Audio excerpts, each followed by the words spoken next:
Hi friends, எல்லாருக்கும் வணக்கம். இன்றைக்கி என்ன நாளுன்னு பார்த்தீங்கன்னா, மகாகந்த சஷ்டி விரதம் சூரசம்ஹாரம் நேற்றே முடிஞ்சிருச்சு. இன்றைக்கி முருகரோட திருக்கல்யாணம் நல்லபடியாக இன்றைக்கி தொடங்கிடுச்சு.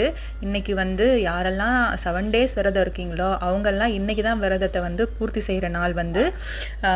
இன்றைக்கி என்னென்னா, எல்லாருமே 7 நாள் விரதம் இருக்கவங்க காலையில் எழுந்திரிச்சு குளிச்சுட்டு பக்கத்தில் இருக்கிற கோவிலில் எந்த டைமுக்கு திருக்கல்யாணம் பண்ணுறாங்களோ அந்த டைமுக்கு போயிட்டு சாமி பார்த்துட்டு திருக்கல்யாணம் பார்த்துட்டு சாமிக்கு திருக்கல்யாண விரதம் செஞ்சு படிச்சுட்டு அதுக்கப்புறமா தான் நம்ம விரதத்தை பூர்த்தி செய்யணும்.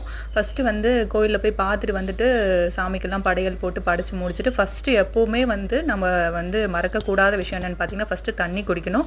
அதுக்கப்புறம் பால் குடிச்சிட்டு அதுக்கப்புறம் தான் நம்ம கல்யாண விருந்து சாப்பிடணும். எல்லாருக்குமே இன்றைக்கி யாரெல்லாம் 7 days விரதம் இருக்கீங்களோ அவங்களுக்கு எல்லாமே முருகர் கண்டிப்பாக இன்றைக்கி திருக்கல்யாண நாளில் கேட்ட வரத்தை கண்டிப்பாக கொடுப்பாரு.